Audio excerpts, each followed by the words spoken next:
সবাইকে, কেমন আছেন সবাই? আমি Soumi. Welcome to my another blog. আজকে ছিল জামাই ষষ্ঠী, তাই সকালবেলায় মা, মাসি, জিম্মা সবাই চলে গিয়েছিল আমার দিদুন বাড়ি, আর কোমর বেঁধে লেগে পড়েছিল দুপুরবেলার ভুঁড়ি ভোজের আয়োজনে। এই হলো আমার দাদু, আর এই এলো দুটো বদমাস, এসেই ফোন ঘাঁটা শুরু। এর মধ্যে চলে এসেছিলো বাড়ির বড় জামাই আর বাড়ির বড় মেয়ে। এটা আমার বড় মাসি আর বড় মেসো। যেহেতু আমার দিদা নেই, তাই কাউকে বরণ করে পাখার হাওয়া দিয়ে ফলারের আয়োজনটা করা হয়ে ওঠেনি। আর তার ওপর আমি পড়েছি এক মহা ঝামেলায়। কাছে মামার বাড়ি হওয়ায় 10 বার বাড়ি যা, এটা আন, ওটা আন, আর এসে দেখি আমাকে ছাড়াই গোল টেবিল বসে গেছে। অ্যান্ড ফাইনালি কামিং আমাদের আজকের শো স্টপার, বাড়ির ছোট জামাই।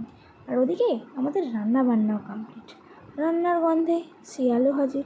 তারপর আর কি, আমরা বাচ্চা পার্টিরা একবারে ফার্স্ট ব্যাচে একসাথে খেতে বসে গেলাম। আজকে আমরা খুব মজা করে খেয়েছি। তো আসল ধামাকা তো শুরু হলো পরের ব্যাচে, যখন বাড়ির 4 জামাই একসাথে খেতে বসলো। এটাই তো জামাই ষষ্ঠী।